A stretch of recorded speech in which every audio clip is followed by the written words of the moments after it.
মৰম দি মৰম খুজি লোৱাত আপত্তি নাই, কিন্তু এওঁলোকৰ মৰম ভাল পোৱাত হলে আপত্তি আছে।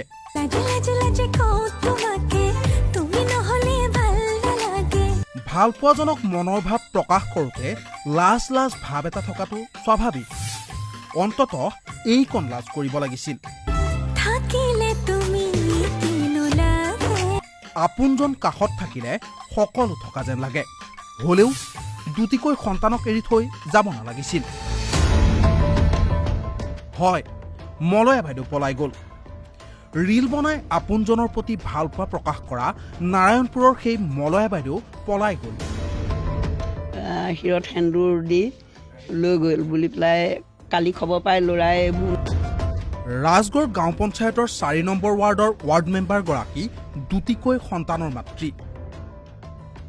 বহল মনৰ অধিকাৰী ৱাৰ্ড মেম্বাৰগৰাকীয়ে স্বামীৰ লগতে দুটাকৈ সন্তানৰ মাজতে ভাল পোৱা ভগাই দি সন্তুষ্ট নহল।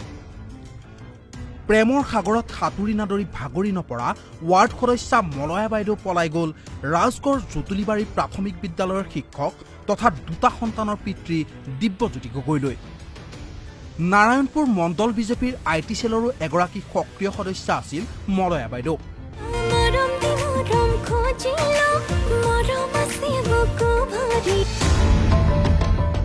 মলয়া বাইদেউ পলাই গ'ল। ইয়াৰ পাছতে তেওঁৰ স্বামী গৃহত অবৰ্ণনীয় পৰিৱেশ।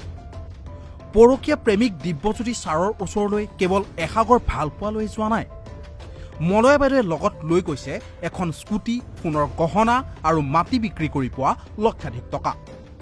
আগৰ স্বামীক লুটি থৈ গ'ল মলয়া বাইদেৱে। ইমান সম্পত্তি থকা ক্ষেত্ৰতে ইয়াৰ পৰা এতিয়া গম পোৱা গৈছে যে মটৰচাইকেল, স্কুটি, এইবিলাক টকা পইচা, সোণৰ গহনা গাঁঠৰি, মাটিও বন্ধকত দি থৈছে বুলি গম পাইছোঁ। এতিয়া তেওঁ মাটি বন্ধকত দি পইচা পাতিও লৈ গুচি গৈছে। গতিকে সেইখিনিৰ ওপৰত আৰু ইফালে পৰকীয়া প্ৰেমে বিবাহৰ ৰূপ লোৱাত লাজতে নাক কোচাইছে ওচৰ চুবুৰীয়ায়ো।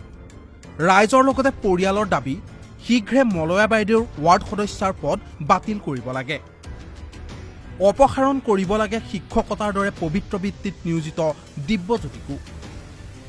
এতিয়া কি হ'ব সেয়া ওপৰজনেহে জানে। এতিয়া আশা ৰাখিছোঁ যে চৰকাৰখনে আমাৰ যেতিয়া ৱাৰ্ড মেম্বাৰটো গঠন কৰিব লাগে, এতিয়া তেওঁ কৰ্তনৰ আমাৰ মানে এটা আমাৰ ৱাৰ্ড মেম্বাৰ তেওঁ আমাৰ থাকিব নালাগে।